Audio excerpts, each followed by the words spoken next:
A veces uno ve jóvenes que están muy fervorosos en la fe, participan de la Eucaristía, están en la iglesia, hacen sus oraciones y están felices, contentos con su fe. Y de repente en el hogar, en la familia, la madre empieza a observar que el joven se fue enfriando, ya no siente tanto deseos de ir a la iglesia, ahora no lo ve en la oración, ya no tiene el cariño que tenía por la palabra de Dios como lo hacía antes, y ahora se va desencantando poco a poco, de manera paulatina. Y sucede que este joven entró a la universidad y en muchas clases u ocasiones es posible que este joven empezó a escuchar discursos científicos en torno a la palabra de Dios. Y esta reflexión quiero basarme en el texto de la creación de Dios, que lo estamos leyendo en la iglesia en estos días, para decirte que la palabra de Dios como tal no es un libro de ciencia. Por tanto, si se usan los códigos de interpretación científica para la Biblia, estamos en una mentira, estamos en un error, porque para interpretar la Biblia no son los códigos científicos. Por tanto, cuando una persona te hace una interpretación bíblica, lo primero que tienes que preguntarte es si esa persona tiene fe en Dios. Porque si no tiene fe en Dios, va a interpretar el texto bíblico desde otro ambiente, y la iglesia tiene un documento de la interpretación bíblica donde se nos afirma, tomando una frase del concilio, que dice que la Biblia debe ser entendida en el mismo espíritu con el que se escribió.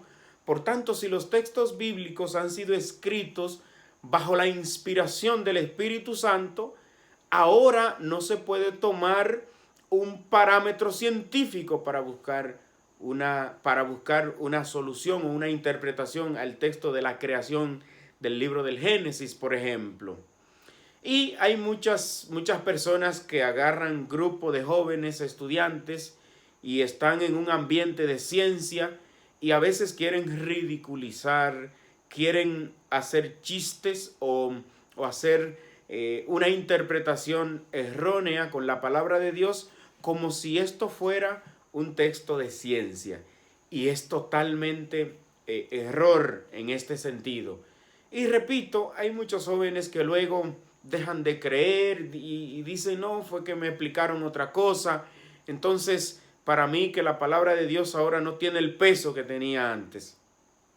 Pues es interesante, la Biblia, en la creación, y precisamente cuando Dios crea al hombre, el mensaje que da en esta creación del hombre es que el hombre y la mujer, a imagen y semejanza de Dios, es que hay un propósito de Dios con el ser humano.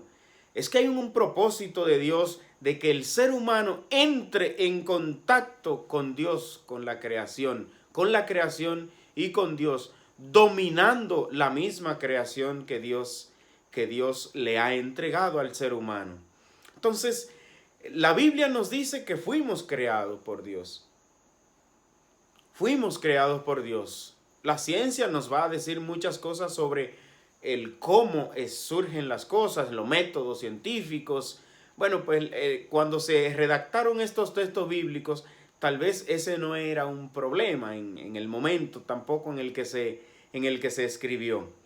Muchas fuentes no cristianas, entonces van a tomar estos textos y van a aplicarle unos parámetros de la actualidad, y van incluso a querer demostrar la no existencia de Dios o la falta de lógica que existe en el texto bíblico.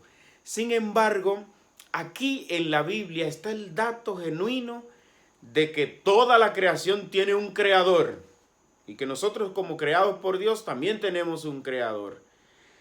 Normalmente los ateos que toman otras teorías, no creen en la palabra de Dios, normalmente les molesta que la misma creación de Dios siga unos parámetros o unas leyes o hayan unos mandamientos. Y la misma naturaleza, ella misma sigue unas leyes, porque quien tiene las leyes más definidas y que siempre las sigue es la propia naturaleza. Es la misma naturaleza, creada por Dios, como fuimos todos nosotros creados por Dios. Pues ese Dios que nos creó, nos hizo para que entremos en contacto con Él. Está el libro del Génesis que nos relata esa creación de Dios que nos ha sacado, que nos ha creado, nos ha hecho sus hijos, asimismo como ha creado el medio ambiente, la creación, al hombre le dio una predilección al hacerlo a imagen y semejanza de Él. Que Dios nos bendiga y que esa imagen de Dios impresa en nuestra alma se mantenga siempre así, genuina, que nosotros podamos transparentar a los demás con nuestra vida, porque somos la imagen de Dios. Que Él te bendiga en el nombre del Padre y del Hijo y del Espíritu Santo. Amén.